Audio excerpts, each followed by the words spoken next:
Tonight's story isn't just scary. It's the kind that stays with you long after the lights go out. It's the kind you don't just tell around a campfire, you whisper it, hoping it's not true. But before we plunge into this chilling tale, if you're a fan of the strange, dark, and mysterious delivered in story format, then you're in the right place, because that's all we do here, and we drop a new story every week. So if that sounds like your kind of thing, go ahead and attach a fog machine to the like button's ceiling fan and unleash the eerie vibes. Don't forget to subscribe and turn on all notifications so you never miss a nightmare. Now, let's begin.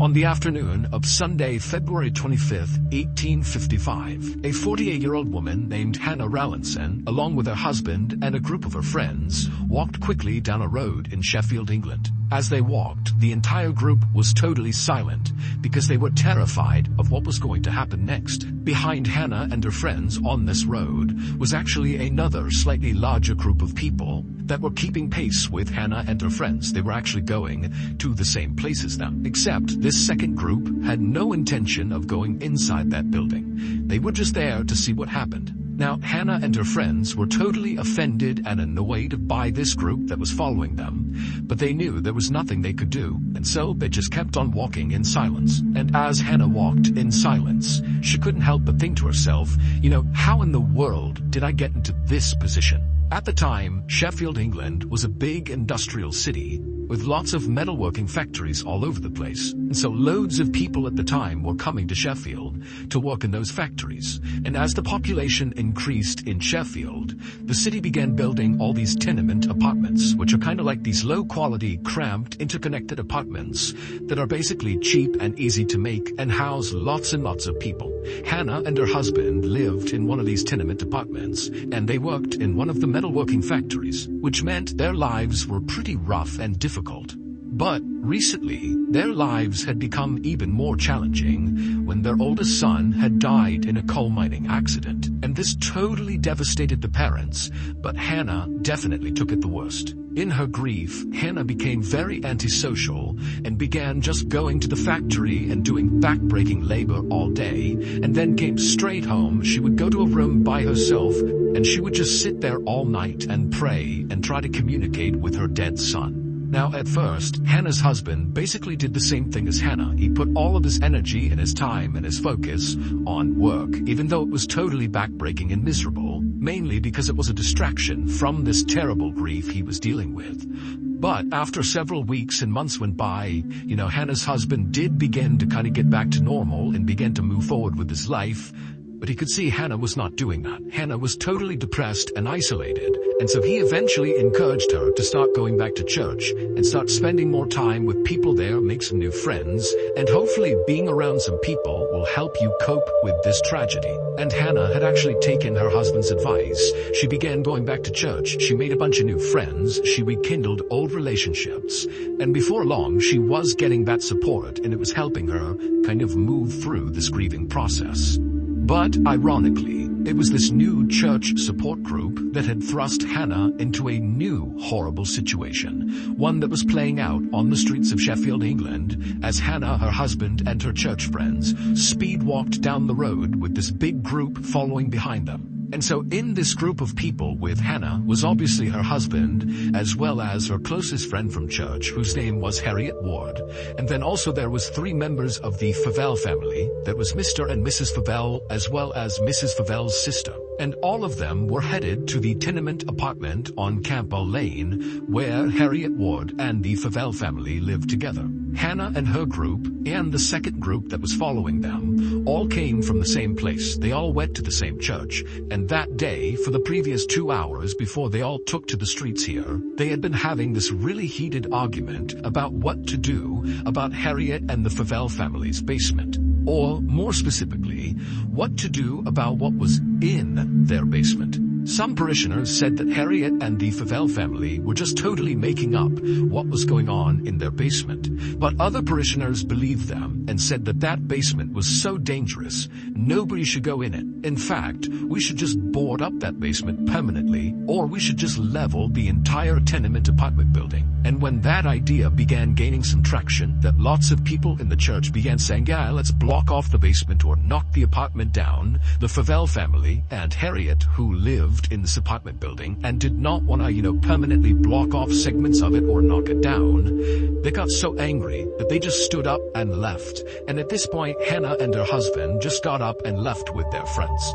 Now, once they got outside, they didn't really have a plan, but they felt strongly that they just needed to get to the Campo Lane tenement apartment building and at a minimum just be in there to prevent other people from showing up and doing something to the apartment, like trying to knock it down or do something to the basement. And so Hannah and her group began speed walking to the apartment, and this gaggle of other churchgoers who were part of this argument just kind of naturally came outside and followed them. And then when Hannah and her friends reached the apartment building on Campo Lane, they went inside and shut and locked the door behind them. And for a moment, Hannah and the 5 other people she was with, they just stood there in silence, not really sure what to do next.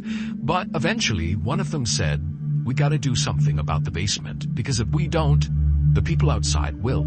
Hannah walked over to the front of the apartment where there was a big window that looked out to the street. And when she looked out there, she saw the big group of people that had followed them were all kind of gathering around the small window that looked down into the Campo Lane tenement apartment basement. It was like all these people were jockeying for position to get the best look. Hannah shut the blind in frustration and then walked back over to the group. And then after a few minutes, Mr. Favell said, guys, it's only going to be daylight for a few more hours. If we're going to do something in the basement, we have to get down there before the daylight is gone. We can't be down there in the dark. The group nodded because they understood why. They definitely did not want to be down there in the dark. And then Mr. Favell looked over at Hannah's husband and he kind of gestured like, why don't we, the 2 of us, go down there together? And Hannah's husband, even though he did not want to go down there, he just nodded and said, okay, let's go. Moments later, Hannah, Harriet, and the 2 Favell women watched as the 2 men opened up the basement door, turned around and looked at the women, and then they slowly began descending the stairs. And then after a couple of minutes, the only sound coming out of the basement was the sound of these 2 men using big metal tools to attempt to break up the stone floor in the basement. For the next 2 hours, Mr. Favell and Hannah's husband continued to smash up the floor in the basement, but every time they removed a big piece of stone, all they'd find was dirt underneath. There was nothing else. Meanwhile, outside, the crowd looking in that window into the basement was only getting bigger and bigger. It was no longer just other members of their church. It was now just random people who saw this big group and walked over to see what was going on. And Hannah, who was at that window looking out into the street, she was seeing this group growing and seeing how rowdy they were getting, and it was starting to make her really nervous. But the nerves she felt about the crowd were nothing compared to the nerves she felt about her husband and Mr. Favell still being in that basement now that the sun was about to set. She did not want them down there in the dark. And finally, when the sun did set and the 2 men still had not come up, Hannah just rushed over to the basement and yelled for them to stop what they were doing and get up here. And the 2 men did as she asked. They dropped their tools and came upstairs looking totally dejected. They had not found the thing they were looking for down there, which meant they had failed. But Hannah and her friends were hoping that now that it was dark outside and the people outside could no longer actually see into the basement because it was too dark, that maybe the crowd would disperse. But as Hannah, her husband, Harriet, and the Favells sat down to have some dinner in the apartment, they looked outside periodically and they saw the crowd was not going away. If anything, the crowd was still continuing to get bigger. Now, you gotta remember, this is Sheffield, England in the 1800s. This was a tough place to live. Everybody's working at these factories doing this awful work 7 days a week for very little money, and there's virtually no entertainment anywhere. It's basically just work, work, work until you die. And so when people in Sheffield saw this big group of people at night standing around this apartment window, it was exciting, and that was pretty rare in their lives. And so they were not about to leave and go home because their lives at home were terrible. And so, by about midnight, there was this huge crowd right outside of the Campo Lane apartment, and it meant that, Hannah and her husband really couldn't leave to go back to their apartment. They were kind of trapped because of this crowd. Also, the crowd was really starting to get rowdy, and the Favell family were starting to get worried that a fight would break out near the basement window, and then maybe the window would break, and then these people would storm into their apartment and maybe rob them. They didn't know. And so Mrs. Favell came up with this plan to try to get the crowd to leave them alone. And so she ran over to one of the biggest windows on the first floor, and she pulled down the curtain rod and the curtain attached to it, and she handed it to her sister and said, "Go down in the basement and use this curtain rod and curtain to block out the one window this crowd has to look into the basement. If they can't see into the basement, then they'll likely just leave." But Mrs. Favell's sister, after being handed this curtain rod, she's like, "I don't want to go in the basement. It's the middle of the night. I'm not going down there." And over the next couple of minutes, the entire group just kind of bickered about who should be the one to go down into the basement to cover up this window. And nobody wanted to do it. And finally, Hannah, who she's lost her son recently, she just wants to go home at this point, but she can't because of the stupid group. She finally just snaps and says, "You know what? I'll do it." And so she snatches the curtain rod and just walks right over to the basement door. She opens it up and begins descending the stairs before anybody else could stop her. And as she did, her husband and Harriet and the Favell family, they all crowded around the top of the basement stairs, looking down, kind of waiting to see what would happen.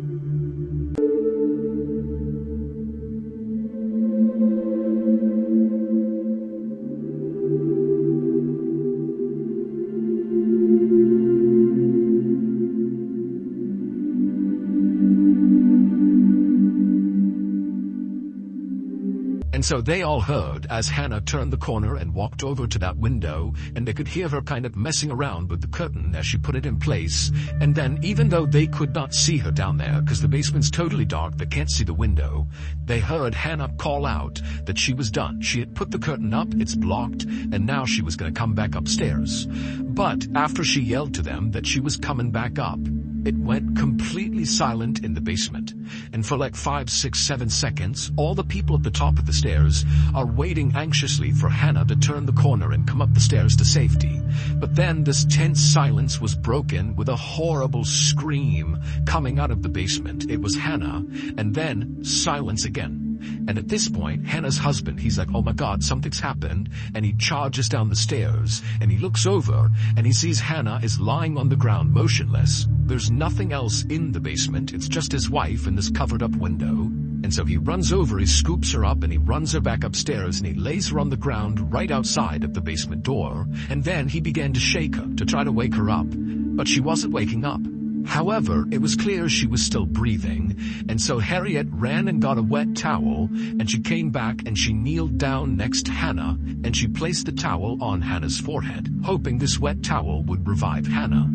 But as Harriet is kneeling there, so she's looking at Hannah's body, and the basement door, which is open, is right past Hannah's body, Harriet happened to look up, and so now she's looking into the doorway that leads down into the basement, and her eyes went wide, and she screamed, and then she passed out. The big controversy over this basement began several weeks earlier at the beginning of February, when Harriet and the Favell family began hearing all these strange sounds coming out of the basement. Now, initially, they had totally written off these sounds as being, strange creaking and cracking sounds that were just the product of a poorly constructed building with lots of people inside of it. But the noises they were hearing from the basement only got louder and more intense, and they were especially bad at night. And so basically, Harriet and the Favell family were so scared to go down there that they just stopped, especially at night. Sometimes they go during the day, but at night it was like, no one's going down there. We don't know what's going on, but I'm not going down there. And then on February 24th, so this is one day before all this craziness happened, where, Hannah and her friends get followed to the apartment, and then Hannah goes down and she passes out, and then Harriet passes out. So one day before that, Harriet swore she saw a ghost in the basement. She saw this old woman wearing a white gown kind of moving around in the basement, and the whole time Harriet said this woman, this ghost woman, was pointing at one particular spot on the ground in the basement. And then, the same night that Harriet sees this ghost in the basement, Harriet has a dream, and in her dream, she sees this ghost, and again, this ghost is in that basement, and it's pointing at the spot on the basement floor, except in Harriet's dream, this ghost woman speaks to Harriet and says that she was murdered and her gold was stolen from her and buried in the basement right there. And it was this apparent ghost in the Campo Lane basement that was the center of that 2-hour-long argument at the church the following day, which ultimately prompted Hannah, her husband, Harriet, the Favell family, to get up and storm out to go protect the Campo Lane apartment, and then also the secondary group followed right after them, really just to see if they were going to go confront the ghost, because a lot of people thought that's what they're going to go do. And that is basically what Hannah, her husband, and her friends ended up doing. They decided the two men would go down into the basement and attempt to dig up the floor in hopes that they might find this gold that was stolen from this murdered woman and buried in the basement. But they obviously did not find the gold, which ultimately led to Hannah going down and passing out, and then Harriet also passing out. Hannah and Harriet would wake up after passing out, and when they woke up, they would tell these terrifying stories about what they saw. Hannah said she went down the stairs, she went over to the window where all the crowd was looking in, and she managed to get this curtain up, and then she yelled upstairs to her husband and her friends that she was coming back up. But when Hannah actually turned around to go to the stairs, she realized the ghost was in the basement with her. There was this old woman wearing a white gown standing between Hannah and the stairs. She was blocking her way, and this woman was staring at Hannah really intently, and then Hannah screamed, and this ghost charged at Hannah and basically went through her body, and it was at that point that Hannah passed out onto the ground.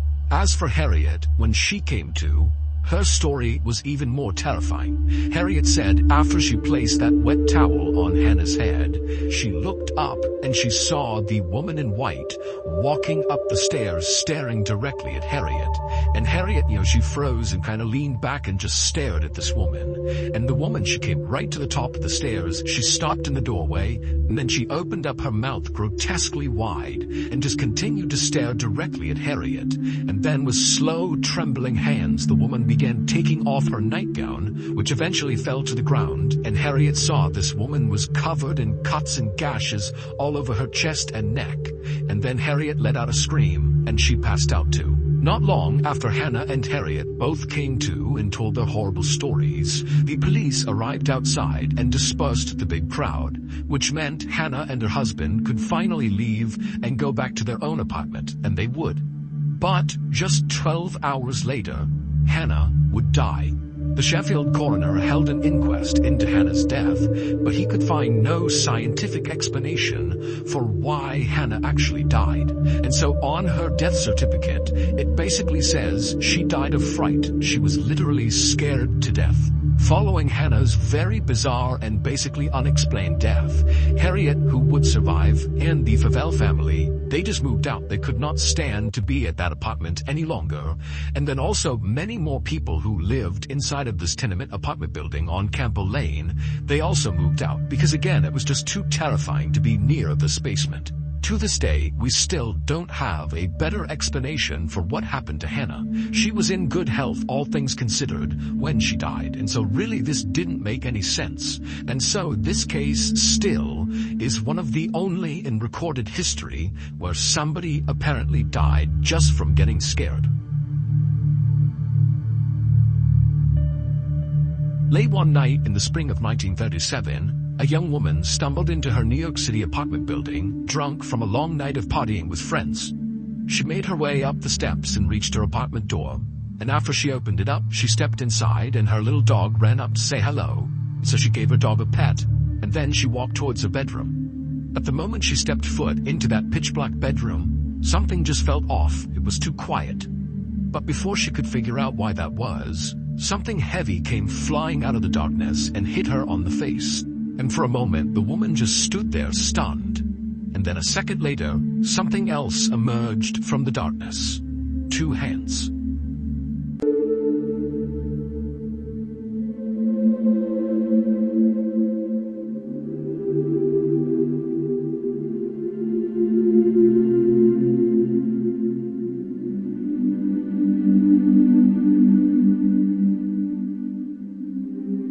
that was today's story, a chilling fragment between what's real and what should have stayed hidden. But have we uncovered the truth or just scratched the surface? If this story gave you chills, make sure that fog machine on the like button ceiling fan is still running. Don't forget to subscribe and turn on all notifications so you don't miss the next nightmare. And now turn off the lights, and whatever you do, don't look behind you.